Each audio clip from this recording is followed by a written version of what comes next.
तो भाई मैं जनता से भी हाथ जोड़ के निवेदन करूंगी कि देखो अभी भी भतीजे भतीजी छोटे हैं, उनके लालच एमपी बने में वो अपनी सेवा करते रहेंगे। अभी देखो छोटे बच्चे, सही बात है, छोटे बच्चे को माँ का लाड चाहिए होता है, नहीं चाहिए होता है। और भाई अगर रोटी बाटी का ठीक से ध्यान नहीं रखोगे तो मानसिक रही जगह की करनी है। भाभी जी मैं कहूँ कि भाई टिंगरिया रुक जाए मत करो, तो घरेलू लाल का छोटा का मारे चुनाव के टाइम बात चलाए दी है, कोई टाइम कह दियो कैसा फूफा जी के फुलका का फोड़ा पड़ जाए, तो बुआ जी ने पाछा भेजो हरियाणा। तो भाई मैं भी अच्छी बहन हूँ, मुझे भी मेरे भाई की बहुत चिंता है, और मैं नहीं चाहती कि बच्चे छोटे हैं। मेरे तो चलो मोटियार थे, 2-4 सेवादार भी आगे पीछे थे, फुल के पोने वाले भी थे। आपने मेरी इतनी चिंता करी। दीपावली की रामा सामा का टाइम है, तो आप सबको भी दीपावली के बहुत बहुत रामा सामा।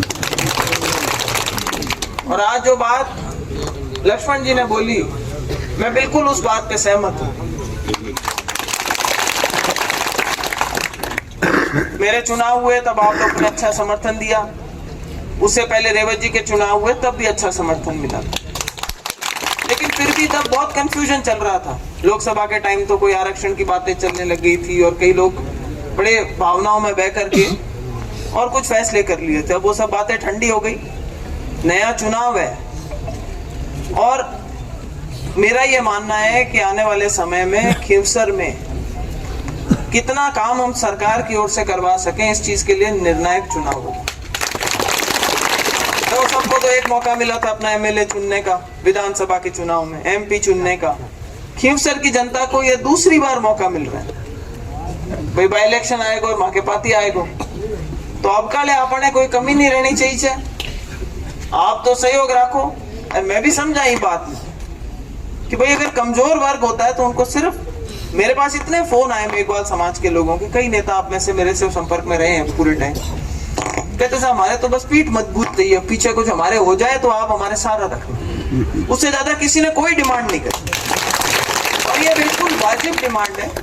और मैं समझती हूँ कि जो यहाँ नेता बैठे देखो समाज के नेता है, वो तो आप लोगों की लड़ाई लड़ते ही है, लेकिन मैं मेरे परिवार के हिसाब से भी आपसे कहती हूँ, चाहे रिचपाल मिर्दा जी हो, चाहे मैं हूँ, चाहे हमारे बड़े रहे हो, कभी कोई आरोप नहीं लगा सकता कि भाई कोई वंचित वर्ग है उसके आदमी को दबाने का प्रयास है। तो आज जिस मान सम्मान के साथ में आपने मेरे को बोला भी था, मैंने कहा रेवत जी आ पाएंगे नहीं आ पाएंगे, कार्यक्रम किधर होंगे? बोले कोई बात नहीं सर, रेवत जी तो जब गाँव आएंगे हम सब मिल लेंगे, आप जरूर आ जाना हमारे बीच।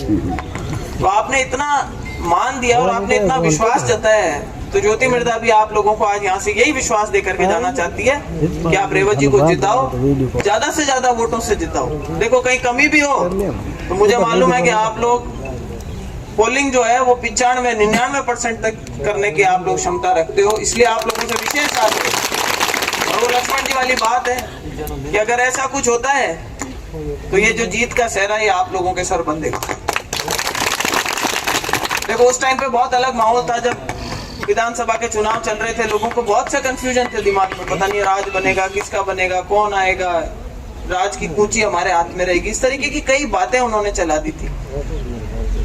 कंफ्यूजन हो गया और 2000 वोटों से रह गए। देखो एक सामान्य परिवार से आते हैं, साधारण परिवार से आते हैं, चुनाव लड़ना कोई आसान काम नहीं है, खर्चा लगता है, खूब लगता है। और एक बार चुनाव लड़ चुके हैं, दूसरी बार शायद इतनी हिम्मत भी नहीं हो। हम सब सहयोग करेंगे जितना हम कर सकते हैं, जो लोग सक्षम है उनसे भी सहयोग लेकर, लेकिन इसको अपना चुनाव समझ के चुनाव लड़ना पड़ेगा। कोई ये मत उड़ीगना बैठ करके कि भाई कोई खर्चा देवे तो हम आगे बढ़े। तो मेरा तो इतना ही हाथ जोड़ के निवेदन है, एकजुट होकर के लगो। 13 तारीख तक एक भी अपना वोट पीछे नहीं रहे। और जो एक ये धारणा बनी हुई है कि क्या कई बार क्या होता है कई समाजों की कोई पार्टियों के साथ में एक जुड़ाव रहा है, लंबे समय से रहा है। मेघवाल समाज के लिए ये माना जाता है कि भाई ये परंपरागत तौर के ऊपर कांग्रेस का वोट बैंक, तो वहां आपकी कोई गिनती करे नहीं करे।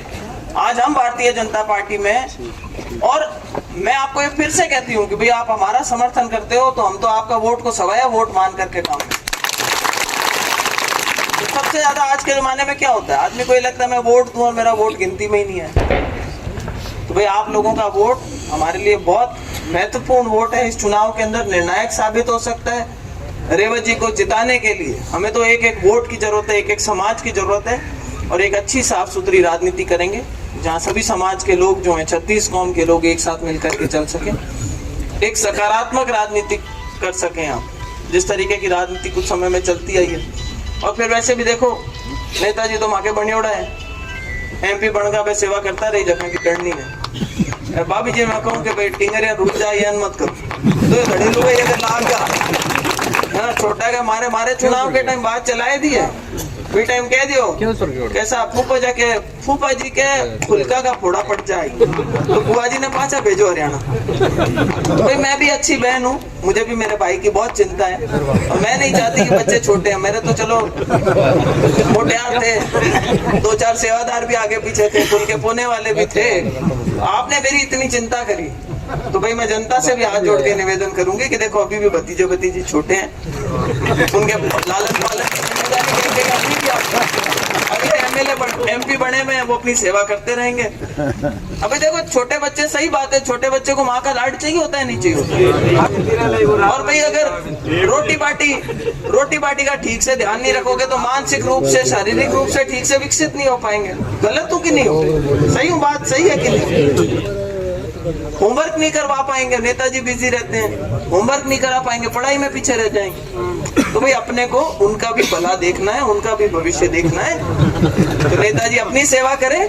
विधानसभा में हम मौका देना चाहेंगे कि रेवत डांगा जी पहुंचे और हम लोगों की बात को बहुत मजबूती के साथ, इस बात में किसी को कोई शक नहीं है, अपने में से निकले हुए एक साधारण परिवार के हैं, किसान वर्ग से आते हैं, और भाई आपकी बात जो है वो बहुत ध्यान से सुनेंगे। आप लोगों की बात आगे तक जो न्याय दिलवाने की बात है उसके अंदर पूरी कोशिश करेंगे। जो अभी 2-4 इन्होंने मांग बताई है एक मूर्ति लगवाने की, और वो चिंता मत करो, हमारे तो वैसे ही बहुत आगे से आगे उठ करके सारे के सारे बैठे हुए करवाएंगे। लक्ष्मण जी अभी घोषणा नहीं कर सकते यहाँ से कुछ, पर आप समझते हो कि अपने कई भी बात के अंदर पीछे नहीं हटते, तो कोई लंबे भाषण नहीं देते, आगे भी कार्यक्रम है, रेवत जी को आगे भी जाना है। तो आप लोगों का एक बार पुनः धन्यवाद करते हुए एक जोरदार जयकारा लगाएंगे।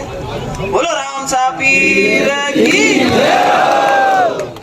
और किसकी? अम्बेडकर, बाबा साहब अम्बेडकर अमर रहे। और अब मैं सीधा ही आमंत्रित करूंगी रिजपाल जी मिर्दा साहब को कि आए और